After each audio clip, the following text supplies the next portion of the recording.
Hello everyone and welcome back to another video. This is a square, but recently I saw this post floating around saying that this was also a square.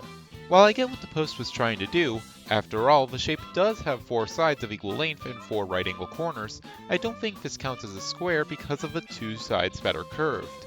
This idea did get me thinking though, and pretty soon I came up with this. Behold, a new type of square. The cylinder this square is on has a length of 1 and a radius of 1 over pi, which means it has a circumference of 2 and a half circumference of 1. This means it has 4 straight sides of equal length and 4 right angle corners, which makes it a square.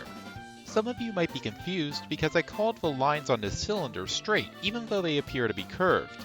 The reason that these lines are straight is because that they are non-Euclidean two-dimensional lines on a three-dimensional surface, instead of being three-dimensional lines. The best way to visualize this is to imagine a circle living on the cylinder. It can choose to move forward or to turn in some direction.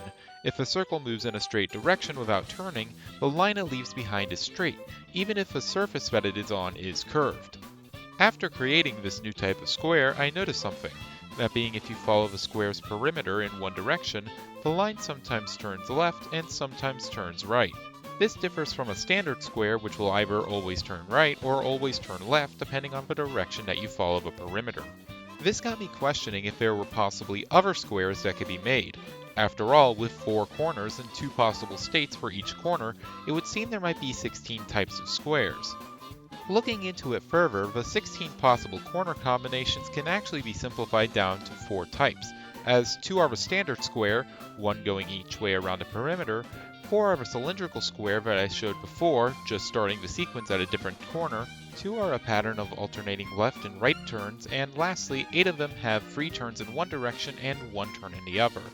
Before I continue, I should probably name these squares to avoid confusion. For simplicity, I decided to name them based off a repeating pattern on a two-dimensional plane. The standard square doesn't need to be extended at all and looks like, well, a square, so I just decided to call it the standard square.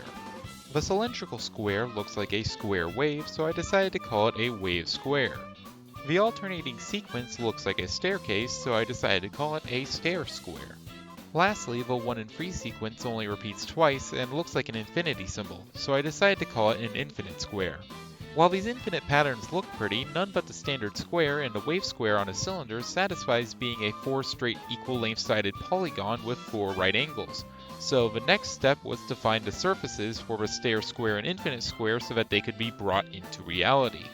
While I figured out the necessary surface for the infinite square first, due to its simplicity, I ended up modeling the stair square first. As you can see, each of the square's corners are right angles, and each of the sides go across one side of the surface and around one of the surface's beveled edges, giving each side an equal length. Fun fact about this square/surface, it looks like an AirPod case. Yes, I know, plenty of people have told me this. Personally, while I can see the resemblance in the material that I made for this model, putting them side by side, they really aren't the same.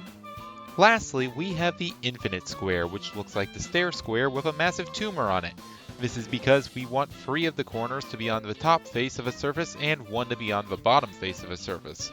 Since there are 2 edges that wrap around the beveled part of the surface, they would normally have larger side lengths than the other 2 edges. However, thanks to the protrusion, we can extend the other 2 side lengths to match in size.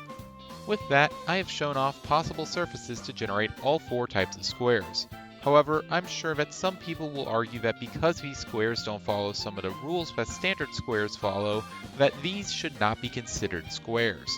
The first of the 2 big rules that these new squares don't follow is that they don't have an area that is equal to their side length squared. I would argue that while this is a rule for Euclidean squares, I don't think this is a rule for non-Euclidean squares, since with a surface like this, while the shape is clearly a standard square, its area is significantly larger than its side length squared. The second of the 2 big rules that these new squares don't follow is that all squares are parallelograms. I would actually argue that the wave square is a parallelogram, as the lines traveling down the length of the cylinder are clearly parallel, and the lines going around the circumference are also parallel, as any line perpendicular to one of the lines will be perpendicular to the other line. I feel like a similar argument could also be made for the stair square, as if you extend all the lines infinitely to create 4 loops, it looks like the loops can be paired in parallel sets. Sadly, the infinite square is not as kind, as when looking at the protrusion, a perpendicular line will just loop around the protrusion and never intersect with the edge is supposed to be parallel to. I would personally say that again, this doesn't really matter for non-Euclidean squares, since just like with the area, a standard square can also break the same rule if on a surface like this. So with that, I am happy to announce these 3 types of squares to the world. Well, that's what I'd like to say, but while these polygons do have 4 right angles, if we instead ask how many interior 90-degree angles they have, none of them have 4. Instead, all of these polygons have some interior 270-degree angles, which invalidates them from being squares. This, however, begs the question, if these polygons are not squares, what are they? They do follow some rules, so I feel like these polygons should have some classification, but as far as I know, there is no pre-existing way to classify them. So I personally started calling them ticked polygons.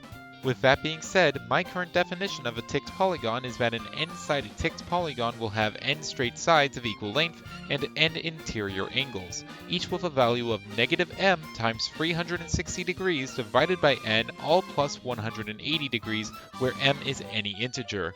Under this new classification, we could call individual ticked polygons the same as their regular polygon counterpart with a prefix based on their values of m. While doing so, it would probably make sense to say that a ticked polygon's name is the first name that would appear in a sort of all the ticked polygon's duplicates. For instance, a standard square would be a 1, 1, 1, 1 square. A wave square would be a 1, 1, 3, 3 square. A stair square would be a 1, 3, 1, 3 square. And lastly, an infinite square would be a 1, 1, 1, 3 square. I guess with this naming structure, I did invent 3 new types of square with this video. Just not the regular polygon type, but my own new type of polygon.